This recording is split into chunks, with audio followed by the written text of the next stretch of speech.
Assalamualaikum warahmatullahi wabarakatuh, sahabat sains yang berbahagia.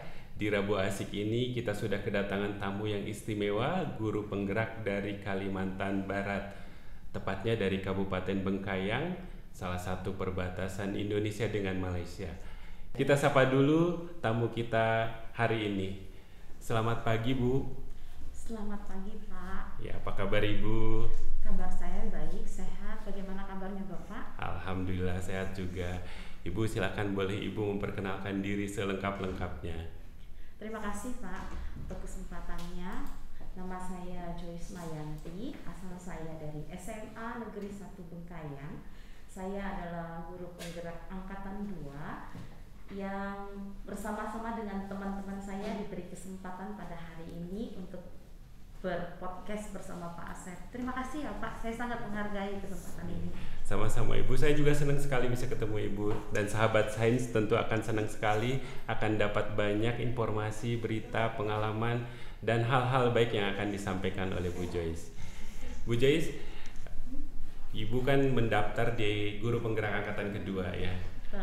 Iya, kira-kira Ibu bisa sampaikan motivasi Ibu ketika mendaftar guru penggerak di angkatan kedua? Baik Pak, saya orangnya senang belajar. Setiap kali ada hal yang baru yang dibicarakan oleh teman-teman, saya selalu pengen tahu apa sih, bagaimana sih, manfaatnya gimana, gitu kan.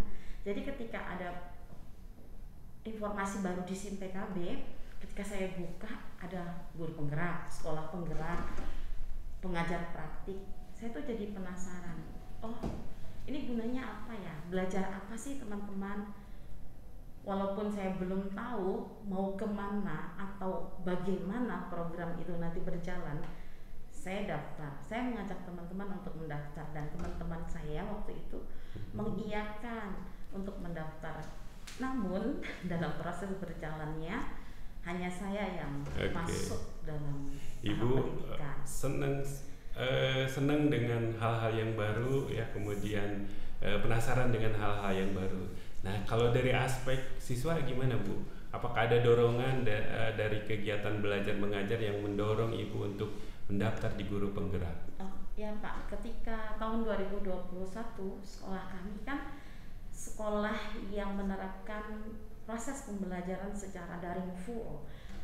Namun dalam kenyataannya, apa yang dikatakan sebagai pembelajaran daring full itu sendiri banyak sekali kendalanya, terutama ketika saya dan siswa tidak saling mengenal. Itu masalah yang pertama. Kedua, ketika saya menetapkan deadline di pembelajaran, siswa saya itu tidak pernah tepat deadline. Pasti bilang, Miss, saya belum. Miss, boleh nggak mundur dikit? Miss, gimana ya, sekolah saya, rumah saya jauh, nggak ada sinyal dan sebagainya. Saya berpikir, waduh, masalah yang seperti ini akan menyusahkan saya dan menyusahkan mereka juga. Saya kan dikejar deadline di sekolah, murid-murid juga dikejar deadline, bukan hanya pelajaran saya. Saya berpikir saya harus melakukan sesuatu untuk ini, dan kebetulan ketika saya masuk dalam program guru penggerak, saya kenal yang istilahnya coaching, kemudian saya kenal yang namanya kompetensi sosial emosional. Itu yang wah, ternyata ini loh jawaban dari masalah saya gitu. Oke, jadi gayung bersambut ya Bu ya. Keresahan Ibu terhadap pembelajaran daring yang tidak optimal, ternyata di guru penggerak ada solusinya. Benar, Pak. Berarti kita sudah cerita ke guru penggerak, ke program guru penggerak. Iya Pak. Ya. Sahabat sains, kita coba gali lagi selama mengikuti program guru penggerak, apa yang didapatkan, apa tantangan, dan bagaimana cara menghadapinya. Bu Joyce, 9 bulan kan ya, lama sekali Bu Joyce tuh. Proses yang lama, mungkin dengan waktu panjang, pekerjaan yang banyak, kemudian juga tugas-tugas yang banyak. Nah, tantangan buat Ibu di guru penggerak ini apa, dan solusi dari Ibu ketika menghadapi tantangan tersebut? Ya, saya itu tipenya sebenarnya kalau belajar lebih senang punya teman. Tapi sayangnya ketika saya masuk dalam program guru penggerak ini, saya nggak punya teman. Saya kenal dengan teman-teman saya yang menjadi keluarga saya di guru penggerak sekarang ini di Lokakarya 0. Sebelumnya saya nggak kenal yang namanya Bu Wahyuni, Pak Wery, Bu Wira, dan semuanya saya nggak kenal. Kami itu kayak apa sih orang-orang dari tempat yang tersebar, karena Pak Teguh dari Sanggau Ledo, saya dari Bungkayang, Bu Wery dari Lumar gitu kan. Aduh, siapa ya teman saya buat belajar nih 9 bulan nih, ngapain aja saya ntar gitu kan. Tapi setelah ketemu mereka, wah ternyata mereka orang-orang yang asik untuk diajak belajar. Walaupun saya yang paling tinggi usianya tapi paling pendek badannya, saya tuh merasa tidak ada gap antara kita yang muda dengan yang lebih senior untuk belajar bersama. Tantangannya dari saya itu mungkin karena level pendidikan kami yang berbeda ya Pak. Teman-teman kan ada SD, TK, SMP, SMA. Jadi kadang-kadang perlu penyesuaian. Jenjang tempat mengajar yang berbeda, yang ternyata kadang-kadang kasusnya juga berbeda ya. Siswa yang dihadapi berbeda, ternyata harus didiskusikan bersama. Betul, tapi tentu dapat banyak pembelajaran dari perbedaan tersebut. Benar Pak, pembelajarannya sangat banyak. Ketika saya berhadapan dengan siswa saya, dalam kenyataannya kan kita menemukan bahwa siswa dalam rentang usia tertentu pun belum tentu cukup dewasa ya Pak. Mungkin dia harus ditreat kayak anak SMP dulu, kemudian baru dibawa pelan-pelan ke SMA. Apalagi anak kelas 10 Pak, yang 2 tahun nggak pernah belajar di SMP, ketika masuk SMA tuh kaget. Nah itu yang kemudian gimana ya ngadepin anak SMP yang tidak tamat tapi masuk SMA gitu. Jadi ternyata dari diskusi dengan guru SMP punya dapat pembelajaran buat menghadapi siswa yang ternyata karakternya masih di SMP. Iya gitu Pak, betul. Luar biasa sekali ya Bu. Kemudian kita akan bercerita tentang konten nih Bu ya. Iya. Konten apa yang menurut Ibu di Guru Penggerak ini yang sangat bermakna buat Ibu?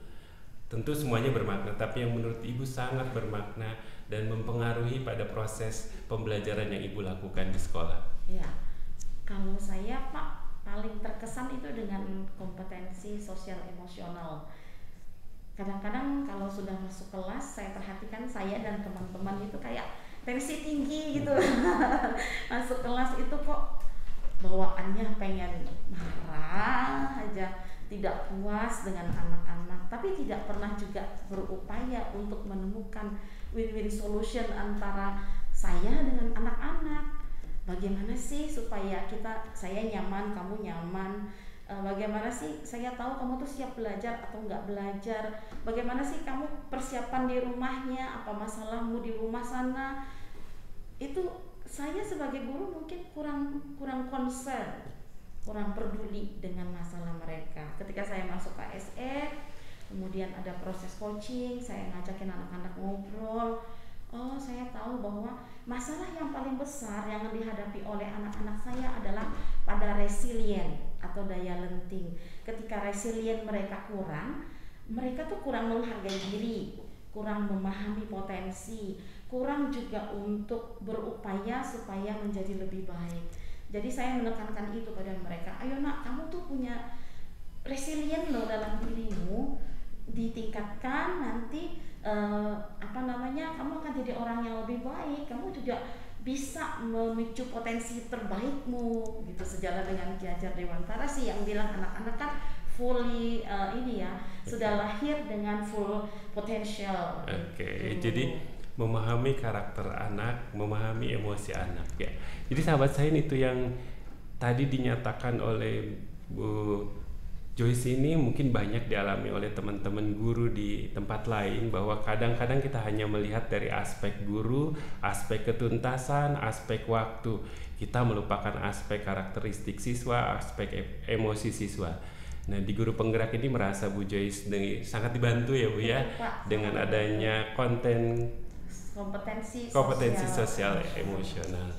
Itu yang paling menarik buat Ibu dan masih diterapkan ya Bu ya? Masih Pak. Jadi saya mengaitkannya juga dengan proses pembelajaran. Di kelas 12 itu ada salah satu materi namanya caption.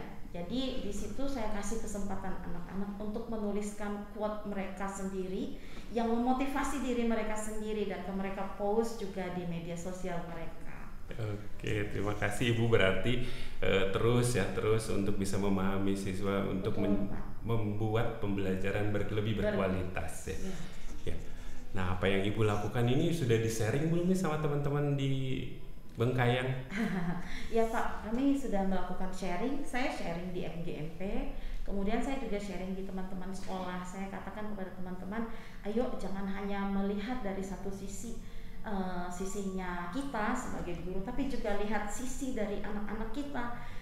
Mereka punya potensi, mungkin bukan potensi di bagian itu, mungkin gaya komunikasi kita kurang tepat dengan mereka, mungkin kita perlu memperbaiki hal itu gitu. Ya, jadi sudah di sharing ya, jadi Ya. Bapak Ibu, apa yang diperoleh guru penggerak tentunya menjadi kewajiban bagi guru penggerak untuk men-sharing pengetahuan, keterampilan kepada teman-teman di komunitasnya. Betul. Gitu ya. Nah, saya ingin tahu nih Bu ya, gimana respon siswa dari kompetensi sosial emosional ini. Ketika saya melakukan pembelajaran kompetensi sosial emosional di sekolah, anak-anak saya bilang gini, Miss, belum ada loh guru lain yang melakukan hal ini. Saya pengen tahu, Miss, kalau misalnya yang lain itu kayak gimana sih? Ada nggak sih kompetensi yang lain? Saya bilang ada banyak kompetensi yang lain. Kita akan belajar pelan-pelan. Nanti kalau misalnya saya punya materi yang sesuai, saya akan selipkan lagi materi-materi ini untuk kalian.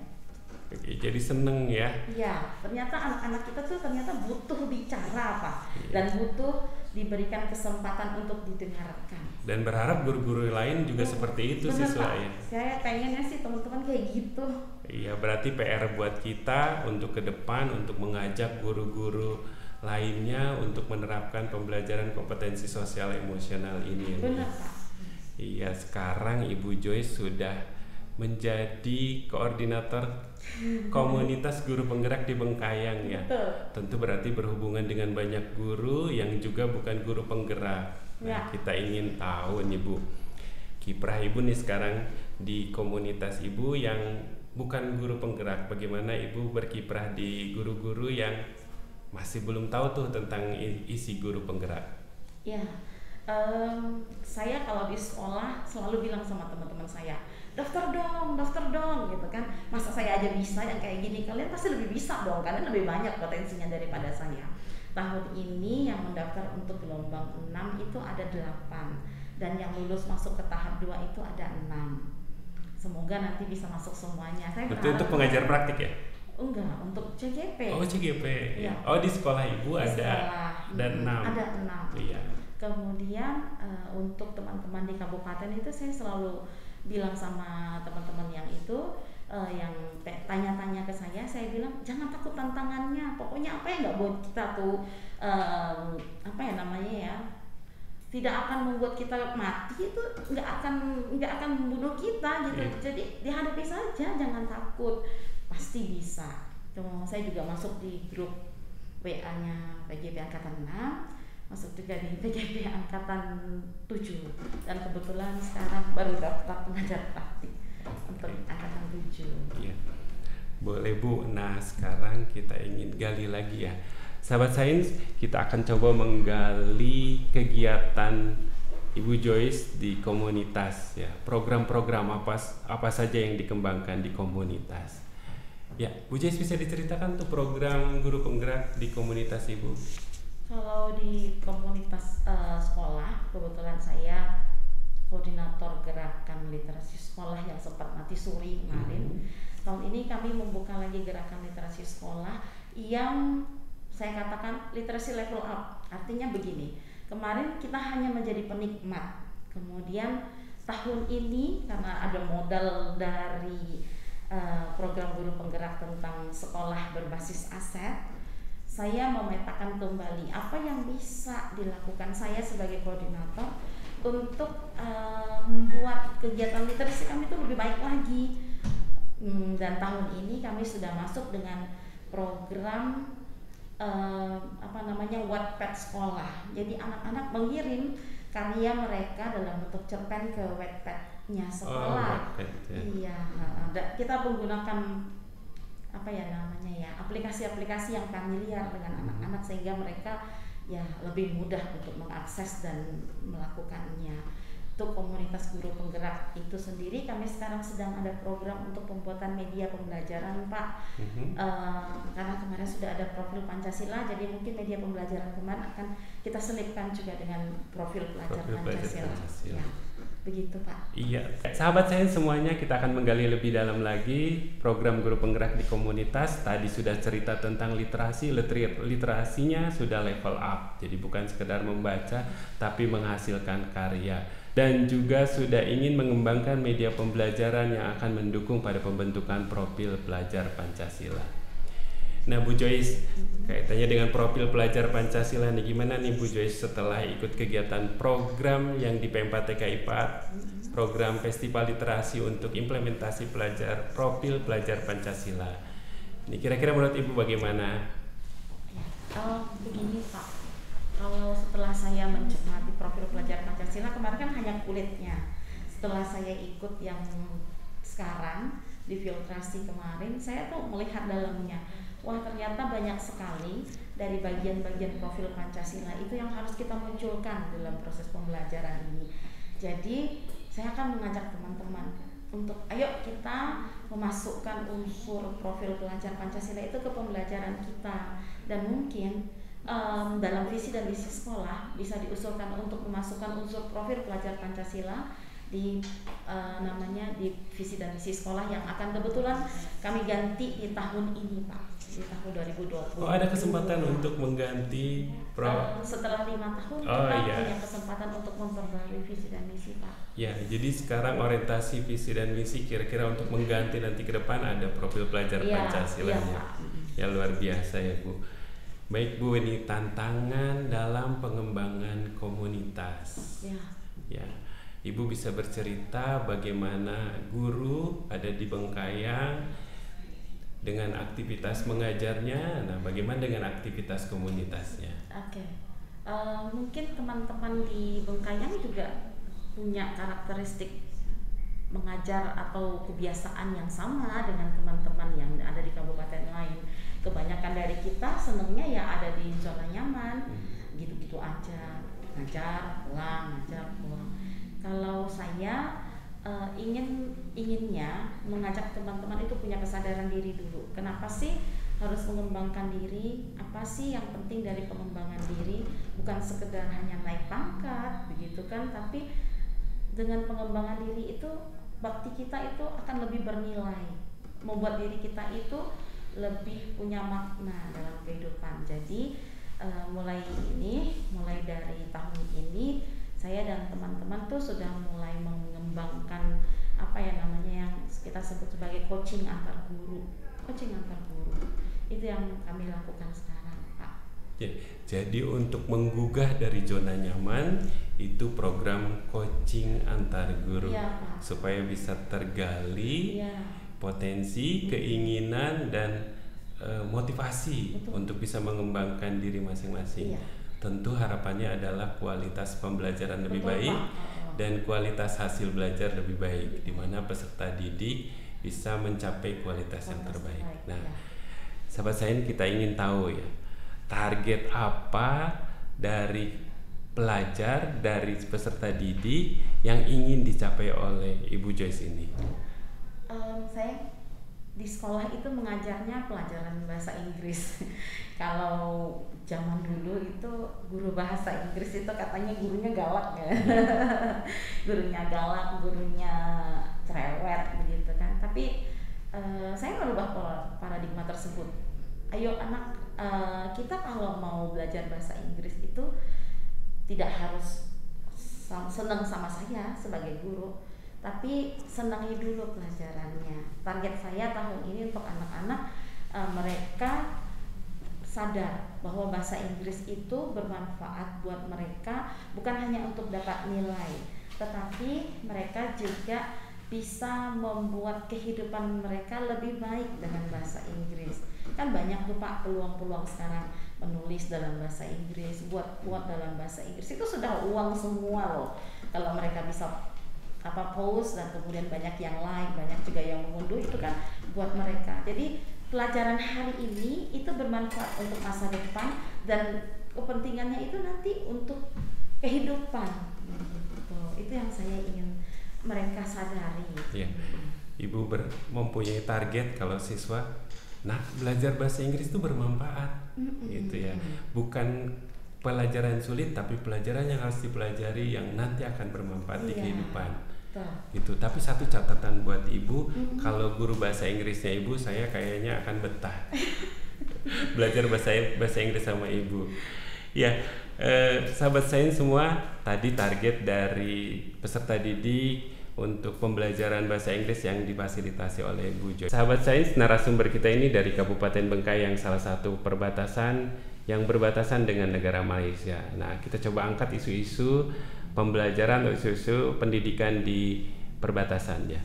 Bu Joyce, berapa jarak sih dari Bengkayang sampai ke perbatasan Malaysia? Kalau naik mobil tuh berapa jam gitu? Kalau udah tangguh gitu kan, supirnya udah kenal banget medannya, kurang lebih 2,5 jam sampai 3 jam, sangat dekat. Dan dari bandara dari perbatasan sekali sampai ke Bandaraya Kuching atau ibu kota negara bagian Sarawak itu kita hanya perlu sekitar 2 jam. Oh iya, dekat ya. Sampai 5 jam gitulah kita sudah sampai ke ibu kota. Sampai ke ibu kota Malaysia. Iya. Nah, dengan dekatnya lokasi Bengkayang dengan negara tetangga kita, adakah hal-hal yang mempengaruhi terhadap kehidupan siswa atau pembelajaran di Bengkayang? Ya, baik Pak. Berdasarkan data yang kami peroleh, untuk di Bengkayang ini punya masalah kelanjutan generasi belajar itu rendah. SD-nya banyak, ntar SMP-nya makin dikit, SMA-nya makin dikit, yang kuliahnya hampir nggak ada kayak gitu. Itu menjadi tantangan tersendiri buat kabupaten, karena untuk menaikkan indeks kualitas manusia ya, pendidikan IPM itu kan generasi muda harus sekolah ya. Salah satu indikatornya adalah lama sekolah. Iya. Jadi siswa yang belum tamat SMP dan SMA pun bisa bekerja di Malaysia, bisa memperoleh pendapatan. Nah ini menarik buat mereka. Betul. Sehingga bisa meninggalkan sekolah karena ingin bekerja. Nah apa ini usaha ibu untuk meningkatkan motivasi siswa untuk terus melanjutkan sekolah ya? Apakah dengan ibu berkoordinasi dengan dinas atau kegiatan lainnya? Ya, kita terus mengedukasi siswa ya Pak. Kita memberikan contoh-contoh kepada mereka bahwa jika kamu berpendidikan maka akan ada kualitas hidup yang lebih baik. Kita ambil contoh dari orang-orang sekitar, kita juga mengambil pengalaman-pengalaman dari saudara-saudara mereka yang sudah pulang dari luar negeri ataupun baru akan pergi ke luar negeri dan yang mungkin sedang di luar negeri. Lewat contoh-contoh nyata itu anak-anak sebenarnya menjadi lebih paham akan konsekuensi yang akan mereka peroleh jika mereka punya tingkat pendidikan yang rendah. Tetap sih Pak, uang memang lebih menggoda ya, tapi setidaknya anak-anak sekarang punya kesadaran yang lebih baik untuk tetap sekolah. Ya, ibu mengedukasi siswa-siswa ibu yang ada di sekolah ibu bahwa pendidikan itu lebih baik. Ya. Kita bisa menunda untuk mencari uang dengan lebih dulu menyelesaikan pendidikan dan membekali kompetensi diri. Gitu ya. Bagaimana dengan guru-guru lain Bu? Dengan apa yang ibu lakukan ini? Teman-teman mendukung, kepala sekolah juga mendukung, bahkan menjadi salah satu kepedulian kita semua Pak tentang hal ini. Kita berharapnya anak-anak kita itu lebih baik ke depannya, tidak pergi ke negeri orang pun mereka bisa punya penghidupan yang lebih baik. Ya. Itulah sahabat sains salah satu tantangan yang dihadapi oleh para pendidik di daerah perbatasan, di mana di negara lain ada pekerjaan yang bisa menarik mereka sehingga mereka bisa saja meninggalkan sekolah, sehingga motivasi untuk belajar di sekolah itu menjadi berkurang atau lebih rendah dari wilayah-wilayah yang lain. Baik Bu, obrolan kita sudah cukup nih Bu. Kita sudah cerita panjang lebar mulai dari mendaftar, melaksanakan guru penggerak, melaksanakan program-program di komunitas maupun di sekolah ibu ya, berpikir tentang kualitas pendidikan ya.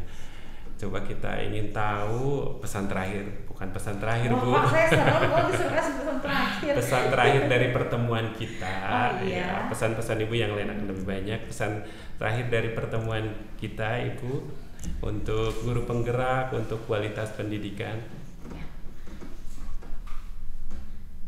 Indonesia itu perlu agent untuk perubahan. Kualitas pendidikan itu harus ditingkatkan dan itu menjadi kewajiban bagi kita semua. Oleh karena itu, saya mengajak teman-teman untuk mendaftar dalam program calon guru penggerak yang sekarang sudah sampai angkatan 7, nanti kalau angkatan 8 teman-teman buka lagi. Saya senang kalau teman-teman mau mendaftar dan kemudian mau merubah diri supaya nanti ke depannya kita semua bergerak bersama-sama untuk meningkatkan kualitas pendidikan di Kabupaten Bengkayang yang kita cintai. Saya mengajak juga teman-teman yang sudah mendaftar agar jangan putus asa jika nanti gagal.